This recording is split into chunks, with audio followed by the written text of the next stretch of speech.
Boa noite. A palestra de hoje será sobre estenose de junção uretero-pélvica com a doutora Fernanda Leão, graduada em Medicina pela Faculdade de Medicina do ABC, com residência médica em Cirurgia Geral, também pelo Hospital Universitário na Faculdade de Medicina do ABC, e residência médica em Cirurgia Pediátrica no Hospital da Universidade Santo Amaro. Além disso, possui estágio em Urologia Pediátrica em Harvard Medical School, Boston, Estados Unidos, e possui mestrado em Urologia Pediátrica pela Universidade Internacional de Andalúcia, Espanha. Atualmente é coordenadora da equipe de Cirurgia Pediátrica do Hospital Infantil Sabará. Muito obrigada por ter aceito esse convite. E agora eu deixo a palavra com a doutora. Então, boa noite. Eu gostaria de agradecer à comissão organizadora pelo convite, a doutora Karine, e eu fiquei responsável por falar sobre estenose da junção uretero-piélica. Quando a gente fala de estenose da junção uretero-piélica, a gente está se referindo a essa obstrução que ocorre entre a pelve e o ureter, onde ocorre uma dificuldade da drenagem do rim, e o que causa uma dilatação progressiva nessa parte coletora de pelve e cálices renais. Então, é uma causa de hidronefrose, ocorre mais frequente no sexo masculino, geralmente à esquerda, é onde a gente vê com mais frequência. A gente pode ter também uma associação de estenose de Jupe bilateral em até 40% dos casos, e pode ser responsável por uma das causas de infecção urinária na infância. A obstrução, ela pode ser intrínseca, como a gente vê aqui, uma pelve bem dilatada, um ureter bem estenótico, com uma obstrução intrínseca, que o ureter a gente consegue ver aqui para baixo. Ou a gente pode também ter causas de obstrução extrínseca, como vasos anômalos, que são frequentes em 15 até 25% dos casos. A gente vê aqui um vaso anômalo, vaso polar, causando uma obstrução na região da junção uretero-piélica. Dobras ureterais, às vezes dobras que a gente encontra aqui na região do ureter, também são causas de obstrução, assim como a implantação alta no ureter. Então, o ureter que está implantado aqui em cima, ele acaba não tendo uma drenagem adequada desse rim. Então, causam a dilatação, que é a hidronefrose.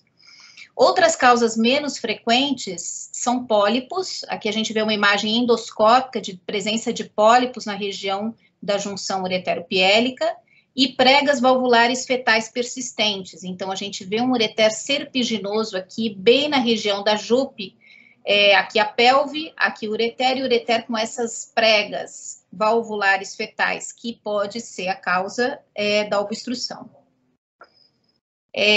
Quando a gente pensa na patogênese da doença, a gente lembra que o broto ureteral ele se forma na 12ª semana de gestação e ele invade o blastema metanéfrico. Então, aqui o broto que se forma perto da região da bexiga, ele invade o blastema metanéfrico e começa a formar os cálices e a porção coletora do rim.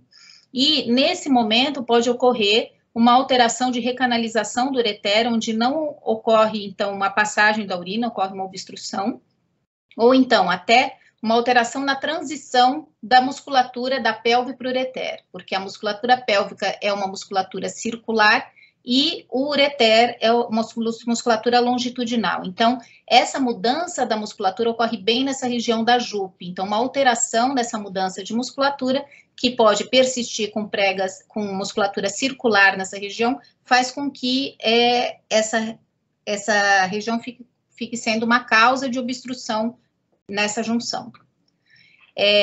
A recanalização incompleta do ureter é uma das causas intrínsecas e é a mais frequente em neonatos. E com isso, a gente pensa que a hidronefrose, ela, hoje em dia, o que é mais frequente, a gente fazer um diagnóstico já pré-natal. Quando a gente tem, então, um diagnóstico pré-natal de hidronefrose, a gente entra num diagnóstico diferencial de várias doenças que causam hidronefrose, não só a estenose de Jupe. Então, mais de 70% das dilatações renais, elas acontecem entre a 28ª até a 32ª semana. Você pode ter falso positivo no ultrassom pré-natal em 9 a 22% dos casos, e confirma-se o diagnóstico de hidronefrose no pós-natal e até 75% dos casos. Quando foi feito o consenso da Sociedade Fetal de Urologia, se observou que 30% das causas de hidronefrose ocorriam por uma obstrução da junção ureteropiélica. Aqui a gente pode ver as várias causas de hidronefrose, não só a estenose de Jupe, mas refluxo, válvula de uretra posterior, ureterocele, mas a estenose da junção ureteropiélica entra aqui em até 30% dos casos de hidronefrose pré-natal. E desse montante de hidronefrose pré-natal, 19 a 25% das crianças vão necessitar de cirurgia. O diagnóstico pré-natal da hidronefrose e o manejo pós-natal é sempre muito discutido, né? E o diagnóstico antinatal, a Sociedade Fetal de Urologia, ele classificou em uma graduação dessa hidronefrose, para ver quais eram os casos que podiam dar preocupação para fazer um acompanhamento mais de perto desses bebês e quais eram os casos onde se podia fazer um acompanhamento mais tranquilo, sem muita preocupação com uma indicação cirúrgica possível. Ele classificou desde o grau 0, que é um rim normal, até o grau 4, com uma evolução com dilatação da pelve, dilatação dos cálices, como a gente vê que começa a aparecer aqui, até o grau 4, onde tem dilatação de pelve, dilatação de cálices e uma diminuição do córtex renal, que é o caso mais grave da hidronefrose nessa classificação.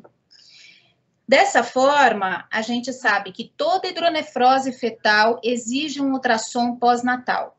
E esse ultrassom pós-natal, ele tem que ser realizado no 3º ou 4º dia de vida. Por que isso? Porque é nessa fase que a criança atinge uma diurese fisiológica. Então, você precisa repetir esse ultrassom do diagnóstico pré-natal nessa fase, no 3º ou 4º dia de vida.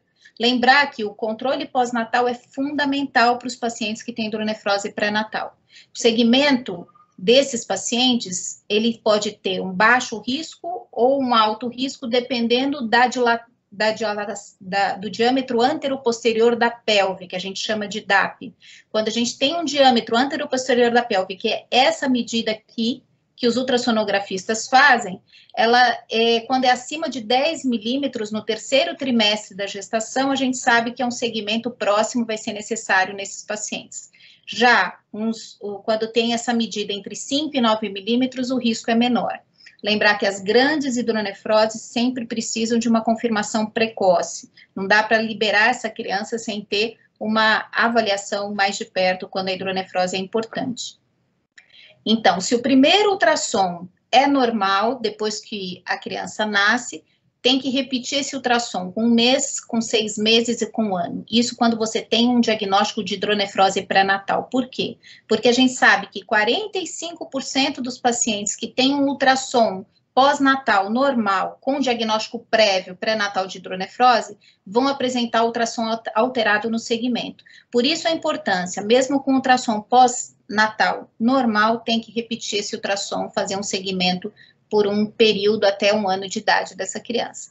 As hidronefroses pela Sociedade Fetal de Urologia, grau 1 e 2, tem um risco de 30%, enquanto os grau 3 e 4 passam a ter um risco de 96%. A gente tem que lembrar também que a maioria das hidronefroses são transitórias. Por quê? Por uma imaturidade das fibras musculares que alteram a peristalse do ureter e da pelve, fazendo com que esse rim não esvazie da forma mais adequada, e conforme o bebê vai se desenvolvendo, isso vai melhorando, o esvaziamento da pelve vai se tornando melhor, e pode ter períodos também com aumento de diurese, pode ter o efeito hormonal, e tudo isso vai fazer com que tenha uma hidronefrose transitória nesses pacientes. Então, no manejo pós-natal, a gente tem esses dados aqui importantes para o risco de intervenção cirúrgica nesses pacientes. Então, quando você tem um diâmetro antero-posterior da pelve A partir de 20 milímetros já é um número que tem que chamar atenção, porque aí começa a aumentar o risco da intervenção, desde 29% até 100% quando esse diâmetro passa a ser 50 milímetros. Esse estudo, esse consenso multidisciplinar, foi uma forma de tentar uniformizar a classificação das dilatações do trato urinário, de forma que de estabelecer uma comunicação entre as especialidades, para saber que momentos que deveria ser feita uma investigação maior nesses pacientes, quais eram os dados importantes, os parâmetros importantes do ultrassom. Então, nesse consenso, vários aspectos foram relevantes, o que a avaliação do ultrassom, não só o diâmetro anteroposterior da pelve é importante, mas se tem dilatação de cálices, se é dilatação de cálice central ou se já é dilatação de cálice periférico, se tem uma diminuição do parênquima renal, do córtex renal, o aspecto do parênquima, que se é hiperecogênico ou não, isso faz diferença na avaliação dessa função desse rim futuramente.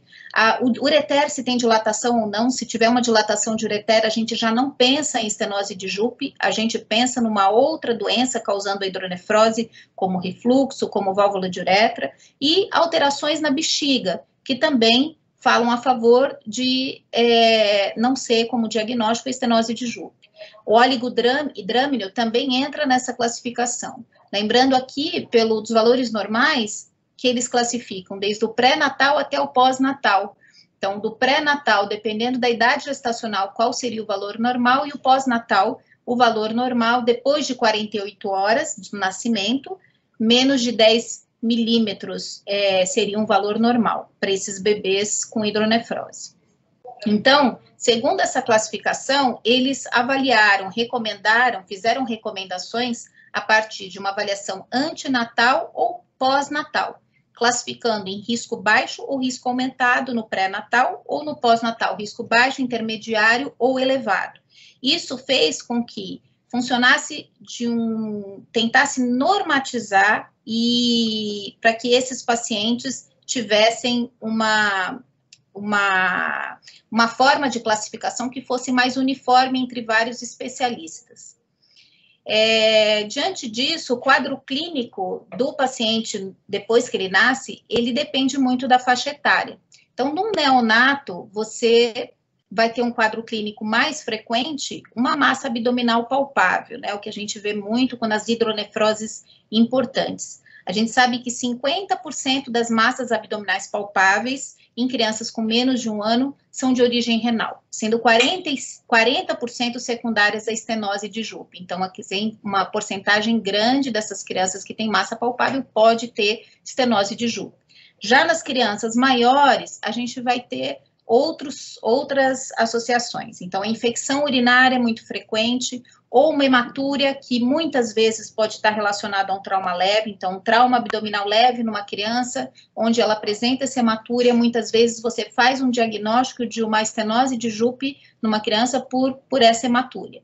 Hipertensão arterial pode acontecer, não é tão frequente, e um quadro que é mais frequente é a dor abdominal nas crianças maiores em 35% dos casos. Esse quadro de dor abdominal, náuseas e vômitos, ele é muito frequente nos casos de estenose de Jupe por um vaso polar anômalo. A obstrução da estenose de Jupe por um vaso polar pode dar um quadro que é recorrente e transitório. Quando a criança ingere muito líquido, a pelve distende, dobra por cima desse vaso polar e faz ter quadro de dor abdominal, náusea e vômito. É a partir do momento que essa pelve esvazia, o quadro melhora. E é muito interessante nesses pacientes que, no momento da dor, no momento do quadro clínico, o ultrassom tem uma hidronefrose importante. Se você repete esse ultrassom num outro momento da criança, ele não tem a mesma dilatação dos rins. Então, esse quadro sempre chama atenção por uma obstrução extrínseca nesses pacientes. Então, o diagnóstico da estenose de Jupe, ele é feito principalmente com ultrassom, principalmente ultrassom evolutivo. Um único ultrassom não determina o diagnóstico, não determina o tratamento correto para fazer naquele momento. A evolução ultrassonográfica é muito importante para avaliar essas crianças. A cintilografia feita com MAG3, ela vai conseguir avaliar a função renal, o esvaziamento desse rim, mas nas crianças menores, que essa cintilografia nem sempre a gente consegue fazer no nosso meio, porque é mais difícil a gente ter essa substância para poder realizar o exame, não são todos os lugares que tem. Cintilografias com DTPA e DMSA são marcadores que você vai utilizar para ver a função glomerular e a função tubular do rim, para poder avaliar tanto a função desse rim como a excreção desse rim. Urografia excretora é um exame que a gente realizava muito no passado, hoje em dia a gente realiza muito pouco, porque a gente tem outras possibilidades. O ultrassom hoje traz muito mais informação e às vezes não é necessário fazer um exame com uma urografia excretora. Além disso, a radiação é muito maior e a gente acaba não precisando mais fazer esse tipo de exame. Hoje em dia a gente tem a uroressonância, que muitas vezes, além da parte funcional do rim, ela consegue avaliar a excreção, a eliminação da urina por esse rim. E dessa forma, você também consegue avaliar na uroressonância qualquer alteração anatômica. Um vaso polar, às vezes, é muito mais fácil de você conseguir ver numa uroressonância. E a tomografia, que também é uma outra possibilidade quando você não dispõe da uroressonância. Quando a gente vai fazer escolha do melhor método diagnóstico, a gente tem várias coisas que a gente tem que pensar. A gente tem que pensar no custo do lugar que você está trabalhando para ver o que você dispõe de exames para que você possa fazer o diagnóstico dessa criança. E, no caso de pensar no ultrassom, você tem que ter um ultrassonografista experiente também, porque ele é muito dependente do examinador. É importante demais a interpretação dos exames, principalmente os exames da medicina nuclear, que são as cintilografias. É importante o grau de hidratação desse paciente, isso interfere muito no resultado dos exames. Se você tiver um paciente que não está bem hidratado, esse paciente vai ter um resultado alterado e não necessariamente é fidedigno. A função renal é importante. Se você quer avaliar a excreção desse rim num rim que não tem função, você não vai conseguir avaliar a parte excretora desse rim. A repressão vesical interfere também, uma bexiga cheia, uma criança que é retencionista, que segura muito o xixi, você tem que alongar esse exame até conseguir o esvaziamento completo dessa bexiga, porque se a bexiga estiver repleta, ela vai interferir no esvaziamento do ureter e no esvaziamento desse rim também. A posição do paciente é importante, às vezes uma posição em decúbito ventral facilita o esvaziamento do rim, e se a criança tiver refluxo vésico-ureteral, também, porque o refluxo vésico-ureteral ele pode dar uma curva obstrutiva desse rim e não necessariamente esse rim tem obstrução. Se tiver refluxo, essa curva pode vir alterada. No DMSA, que é o estudo renal estático, o que é importante? O diferencial. Se tiver um diferencial acima de 10%, tem que chamar a atenção que esse rim está sofrendo, que esse rim está perdendo função. Então, aqui a gente tem a função diferencial desse rim e a preocupação que ele vai adicionando conforme a diminuição da função desse rim. Então, em menos de 20% de função desse rim, a gente tem que estar muito atento que esse rim está perdendo função, provavelmente secundário a essa obstrução. Já o estudo renal dinâmico, que é o DTPA, ele vai avaliar a função glomerular, onde você vai ver nos exames, nas imagens sequenciais, a eliminação do contraste por esse rim. Então, aqui, os rins contrastados, os dois rins, e a eliminação. A gente observa aqui, numa avaliação aqui, a criança posterior, vê que o rim esquerdo, ele é um rim que está demorando, que não está conseguindo eliminar o contraste. E a gente, nessa imagem maior, a gente consegue observar. O rim direito já esvaziou, o rim esquerdo ainda não esvaziou, e a gente não vê o ureter visível aqui, sugerindo que tem uma dilatação do ureter. Então, provavelmente esse rim tem uma dificuldade maior de esvaziamento. que é importante? A bexiga, o ideal é que esse exame seja feito com a fase pós-miccional, com a bexiga vazia, para que não ocorra interferência no esvaziamento desse rim, né? Aqui a gente vê a curva de excreção aqui do rim esquerdo, que é uma curva em platô, enquanto o rim direito, que esvazia direitinho, ele tem essa curva que mostra a eliminação do contraste de forma adequada. Então, o ultrassom acaba sendo o exame que a gente faz com mais rapidez, com mais frequência, mas ele é examinador dependente. E o ultrassom, ele tem que dar várias informações aqui para a gente. Não só o diâmetro anteroposterior da pelve, onde a gente já conversou sobre aquelas medidas importantes do diâmetro, mas como a espessura do córtex, a presença do ureter dilatado, a espessura da parede vesical, se tem uma uretra posterior dilatada, se tem resíduo pós-miccional elevado. Todos esses parâmetros são importantes no momento de você, primeiro, fazer um diagnóstico de certeza, segundo, avaliar como esse rim está evoluindo, se ele está melhorando ou se ele está piorando do esvaziamento desse esvaziamento renal. Então, se você tem uma criança que nasceu com uma estenose de Jupe, você não sabe se é uma obstrução transitória própria da imaturidade, conforme a criança vai crescendo, ela vai melhorando, o ultrassom de controle, um segundo ultrassom que você vai acompanhar, você já vai avaliar se teve piora do diâmetro anteroposterior da pelve, se está mais dilatado, se o córtex ficou mais fino, menos espesso, isso fala a favor de um rim que está sendo comprimido pela dilatação.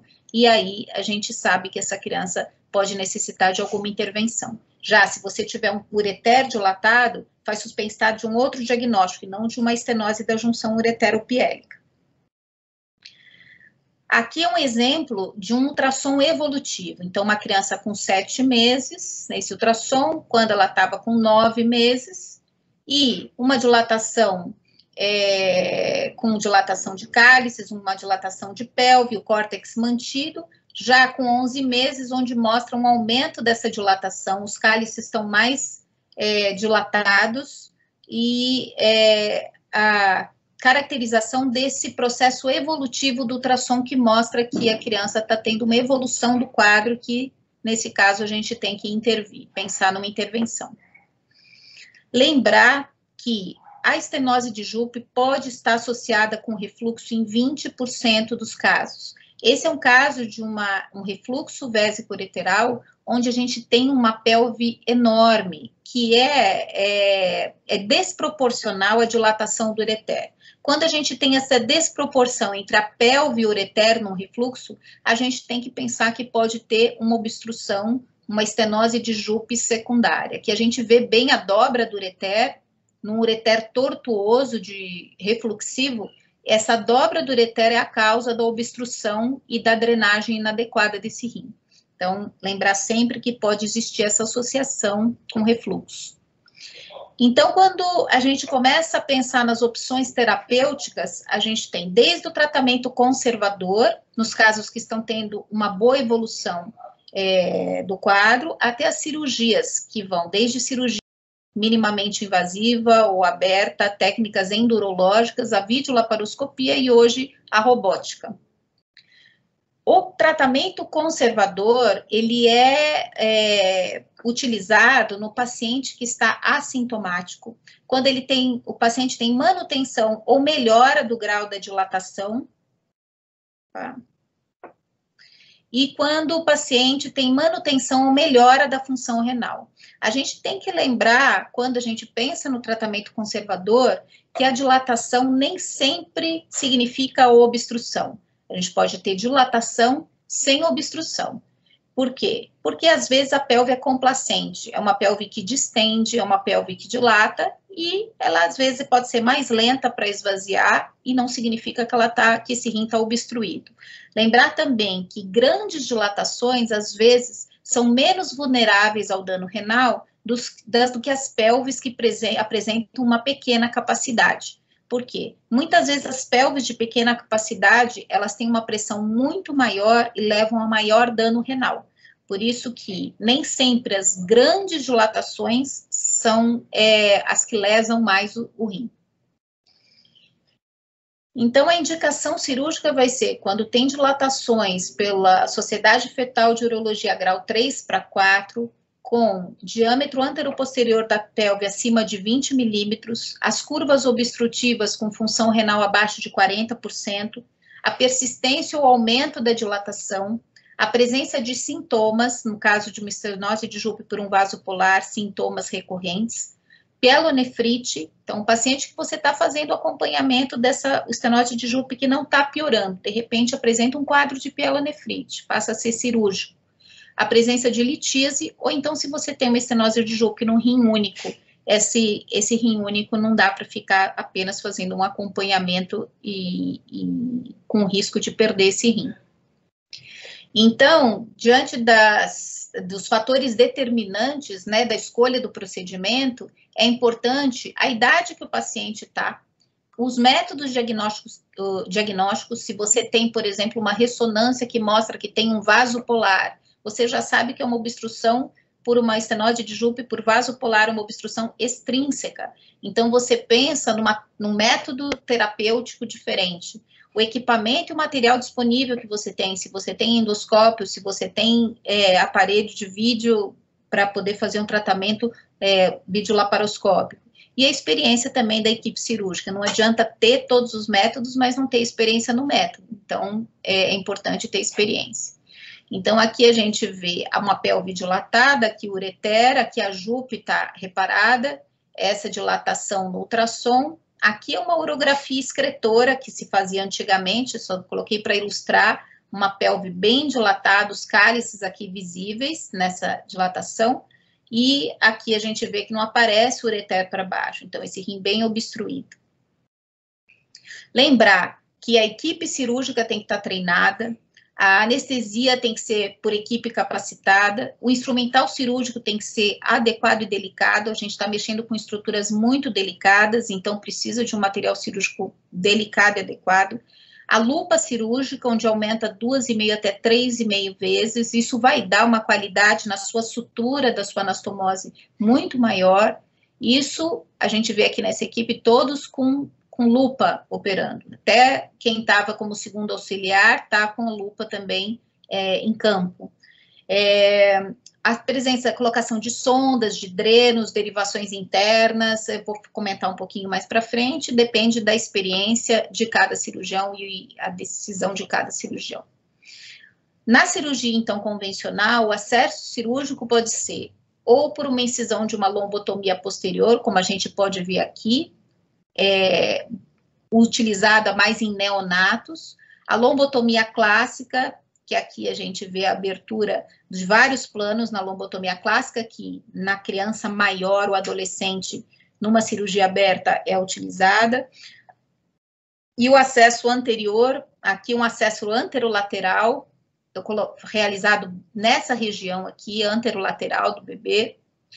E os casos de rim pélvico, a gente pode fazer uma abordagem por uma incisão de Gibson ou Pfannstiel, que são nessa região aqui e nessa região aqui. Então, essas são as possibilidades numa cirurgia convencional. Mesmo a cirurgia convencional, ela pode ser minimamente invasiva, ela pode ser simplificada. Aí é o questionamento, se vale a pena fazer uma videolaparoscopia num lactente, numa criança pequena, onde a incisão é muito pequena, 2 centímetros de incisão, você tem acesso, aqui a pelve, aqui a Jupe, o local da obstrução está aqui, você consegue fazer a cirurgia por esse acesso e a criança tem alta no dia seguinte. Às vezes, esse autor, ele dava alta até, o Eduardo Ruiz dava alta até com 24 horas, menos de 24 horas de cirurgia. Então, qual que é a validade na escolha? Por isso que a idade aqui da criança e o caso é importante na definição do modo de tratamento, da escolha da técnica cirúrgica. Esse é um caso de acesso posterior, aqui a gente vê a coluna, está com marcação para ilustrar. Aqui o acesso posterior da lombotomia, e a pelve com ureter. Aquele ureter de por presença de pregas ureterais fetais que causou obstrução. Aqui a gente vê bem. Independente do acesso cirúrgico, a técnica cirúrgica que é mais utilizada é a pieloplastia desmembrada, a técnica descrita por Anderson Heinz em 1963, onde é retirada essa área estenótica, então o ureter aqui é espatulado e é ressecado aqui uma porção da pelve dilatada e é feita uma anastomose ampla desse ureter com essa pelve para que tenha uma drenagem satisfatória. Outras possibilidades técnicas também. A técnica de Foley, ela é utilizada quando você tem uma implantação alta do ureter, ela não é uma técnica não desmembrada. Então, numa implantação alta do ureter, ou desmembra, ou se for pensar numa técnica não desmembrada, a técnica de Foley é utilizada nessas situações. Então, você transforma uma implantação alta numa forma de funil da pelve com ureter, que vai ter um esvaziamento mais adequado.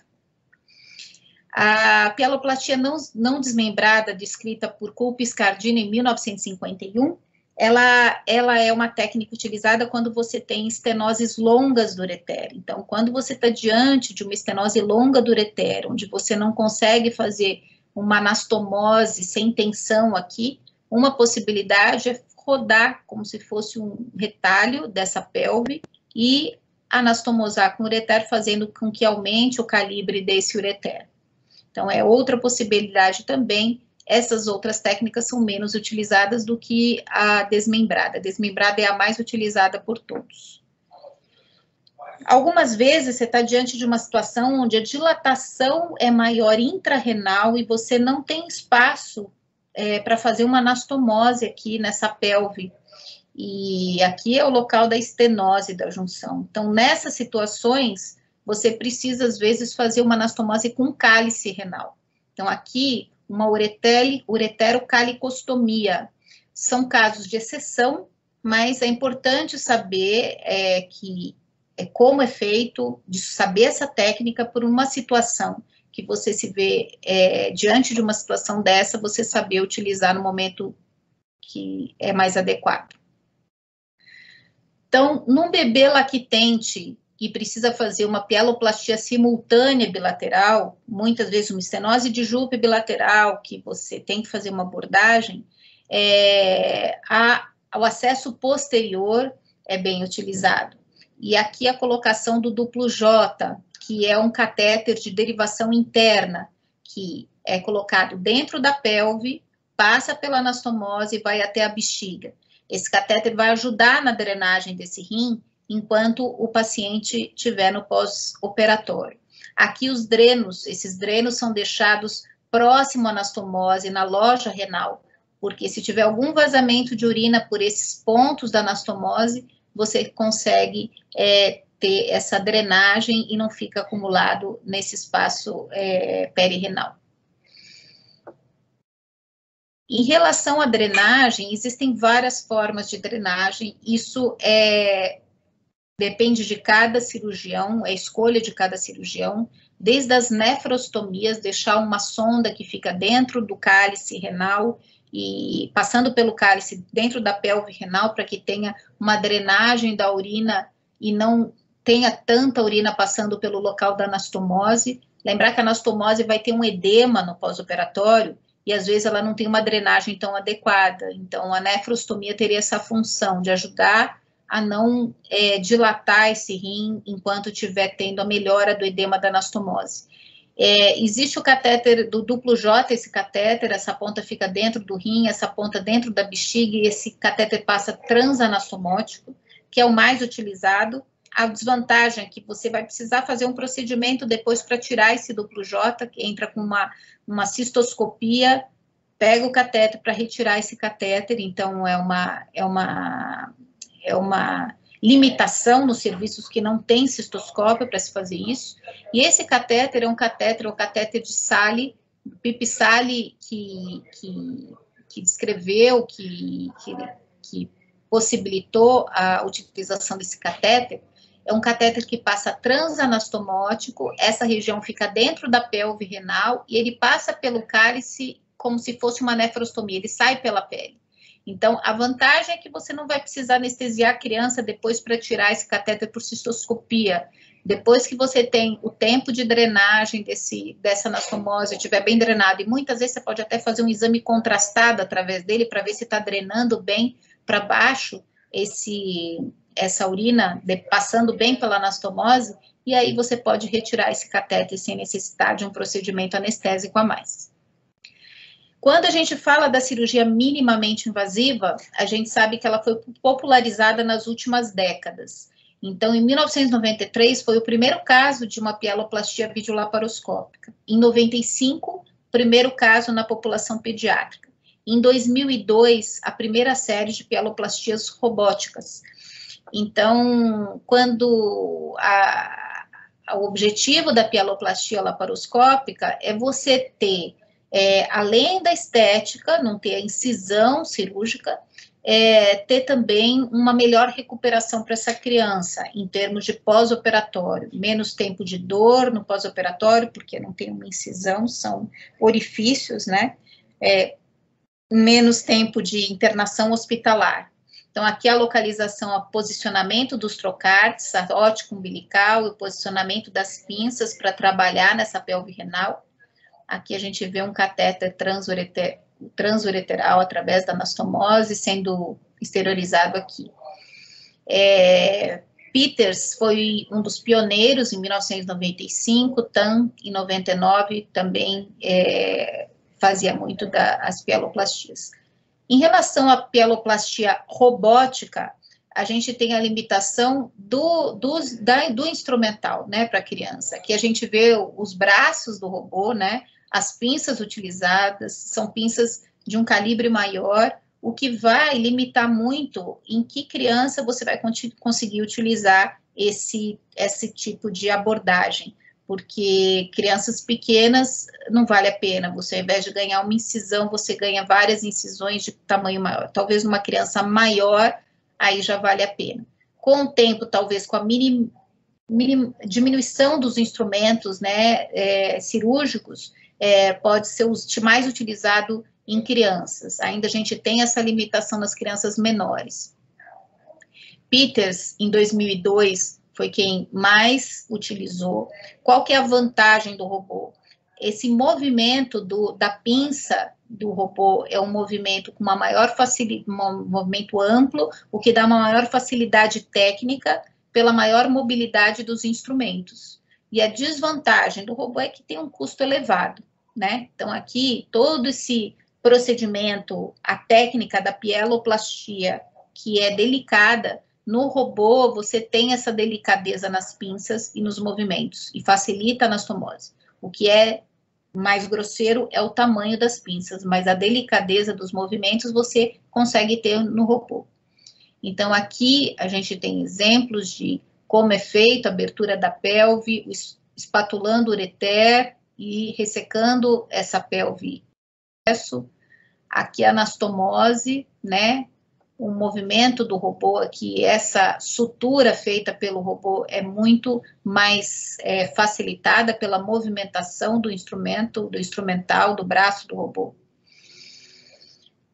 Bom, outra forma de tratamento é quando você tem a transposição, fazer a transposição dos vasos polares, no caso de uma estenose de Jupe por vaso polar. Aqui a gente tem um exemplo, uma cirurgia aberta, onde se deparou com uma pelve, aqui o ureter, e um vaso polar que estava bem aqui em cima, nessa localização. Nessa fase da cirurgia, esse vaso já tinha sido dissecado. Como que é a técnica de transposição dos vasos polares? Quando você tem um diagnóstico pré-cirúrgico de que é uma obstrução para o vaso polar, uma das escolhas é fazer a pieloplastia por laparoscopia e fazer uma técnica não desmembrada, essa transposição dos vasos polares. Ela foi primeiramente descrita por Hellstrom em 1949, depois Meng em 2003 e Goodboll em 2006, eles utilizaram e lançaram as suas séries com bons resultados. Então, esse vaso, ele é dissecado e ele é feito pontos na pelve, colocado na região anterior da pelve e suturado de forma que ele não fique compressivo, né? Para que ele não desça e se localize novamente onde ele estava na junção uretero-piélica. Então, é uma transposição desses vasos. Aqui, o vaso sendo dissecado e trazido para cima, aqui os pontos que são dados na pelve, para segurar o vaso nessa posição, para que ele não fique mais na localização da junção uretero-piélica, onde ele estava causando obstrução. Aqui é quando a gente vai fazer o diagnóstico, um exemplo de um vaso polar. Nesse exame de tomografia, a gente vê que tem uma retificação na pelve inferior, isso fala a favor de um vaso polar e que ajuda na definição do tratamento cirúrgico. Então, a técnica do Hellstrom, videolaparoscópica, ela foi descrita por vários autores, os resultados. O que se questiona é se tem associado a esse vaso polar uma obstrução intrínseca também. Por quê? Porque a obstrução intrínseca é muito importante ser avaliada na hora do momento do procedimento, pois o Hellstrom não funciona quando existe uma obstrução intrínseca. Você tem que desmembrar essa pelve se tiver uma obstrução intrínseca. E muitas vezes, esse erro de diagnóstico, se é só uma obstrução extrínseca ou se tem também uma obstrução intrínseca, pode fazer com que esses casos não tenham uma boa evolução. Então, Leclerc, em 2009, ele descreveu 36 crianças operadas pela técnica, um tempo de segmento curto, de 20 meses, observou 94% de sucesso. Madec, em 2019, bem recente, 33 pacientes com tempo de segmento de 5,6 anos, quer dizer, um tempo de segmento mais longo, e ele viu caso de dor esporádica em 3 casos. Miranda, para tentar, em 2015, para tentar tirar essa dúvida, se tem obstrução intrínseca ou não, ele sugeriu fazer o teste de Whittaker no intraoperatório, que é um teste que é feito com medida de pressão da pelve. Então, faz a medida de pressão, transpõe o vaso e faz a medida de pressão novamente. Se essa pressão cai na pelve, significa que essa pelve foi descomprimida e o tratamento foi efetivo. Pollock, em 2019, ele já refere que a observação intraoperatória é extremamente importante para definir se você conseguiu ou não provocar um bom esvaziamento da pelve depois de retirar o vaso daquela posição. Aqui a gente tem um exemplo intraoperatório, a gente tem um vaso polar que estava nessa posição e aqui já foi após a dissecção e trazido para cima, na região da pelve. Aqui a gente consegue avaliar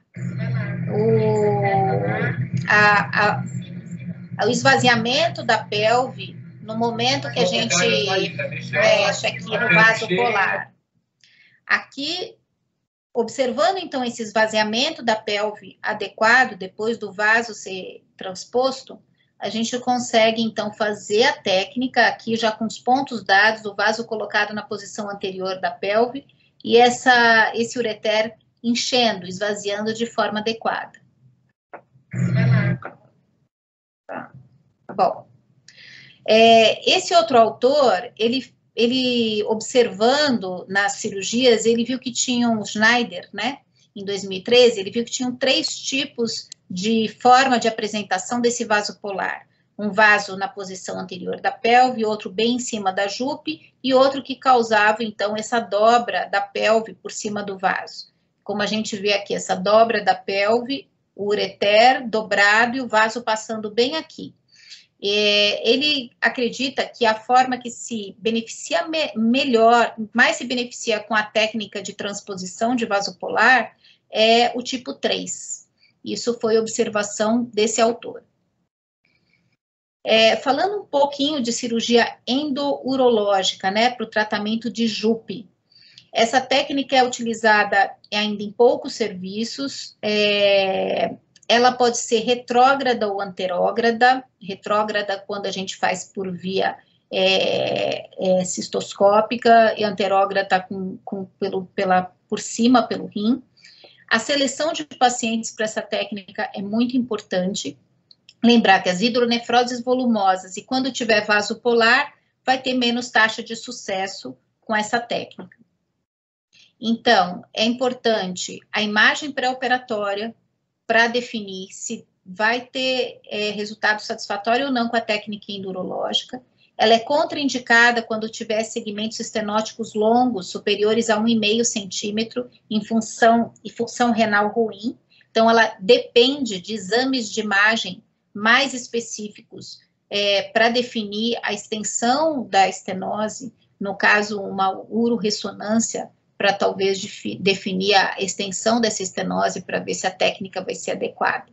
A utilização do Omnium Laser para incisar a região da estenose e também a utilização de dilatação com balão, onde a gente vê uma taxa de sucesso de 66%.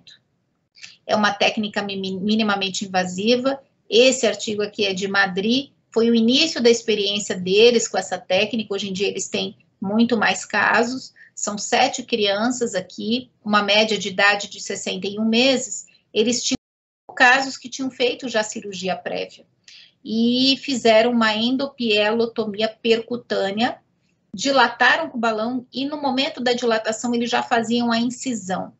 Esse AcuSize é um balão específico que, colocado por uma técnica endourológica, você entra com o balão, dilata a região da jupe e já faz a incisão aqui com essa... Ele tem uma lâmina já que faz a incisão. Então, a nossa experiência no Darcy Vargas com as pieloplastias laparoscópicas, a gente tem um levantamento de 2015, a gente tinha 24 crianças, 25 pieloplastias laparoscópicas, uma delas foi operada bilateral, de 3 a 15 anos de idade, tempo médio cirúrgico de 4 horas, e esses casos apresentaram uma boa evolução. A técnica de desmembrada foi em 18 casos, Hellstrom em 6 casos, e a técnica de Foley em 1 caso. Essas crianças tiveram tempo médio de analgésico 3 dias e tempo médio de internação 4 dias. Mais recentemente, em 2019, o ano passado, fizemos um levantamento das pieloplastias por transposição de vasos polares. Foi uma experiência de médio prazo. Então, eram 464 pacientes com estenose de Jupe. Desses, apenas 363 pacientes foram estudados. Tratamento conservador em 123 casos, 240 casos operados. Pieloplastia desmembrada em 187, laparoscópica em 20, e outros procedimentos, outras técnicas de pieloplastia em 19 casos. 14 casos foram submetidos à técnica de Hellstrom, com transposição de vasos polares. Desses, 4 foram abertos, porque tinha sido indicada uma cirurgia aberta, e 10 por videolaparoscopia. Dos nossos pacientes, dos 14 casos, todos eles evoluíram com diminuição da dilatação do rim, de 3,5 centímetros de diâmetro anteroposterior da pelve para 1,8 centímetros. E a média foi de 9 anos, sexo masculino, lado esquerdo, a queixa era dor abdominal, hematúria e infecção urinária. O acompanhamento desses pacientes foi por 4,7 anos, então foi um acompanhamento a médio prazo, e um caso só precisou de reoperação, porque foi um achado de fibrose com aderências, fazendo um kink, fazendo uma dobra do ureter nessa região. Então, aqui é um exemplo de um caso nosso, pré-operatório, essa dilatação importante, provavelmente no momento da dor, e aqui o pós-operatório da cirurgia com transposição de vaso polar. Então, aqui a gente vê a dilatação importante aqui, e aqui a dilatação mínima que esse paciente ficou no pós-operatório. Então, as complicações das pieloplastias são obstrução, fístulas. As fístulas geralmente são autolimitadas, elas diminuem com o tempo, desde que esse rim esteja bem drenado. Infecção urinária, perda da função renal, lesão ureteral e obstrução ureteral. E o que a gente sabe? Que nas pieloplastias laparoscópicas, você pode ter essa incidência de complicações intraoperatórias e pós-operatórias, e pode ter também risco de uma estenose de Jupe recorrente, 4,8%. O que a gente busca diante de uma estenose de junção ureteropiélica? Primeiro, fazer um diagnóstico preciso.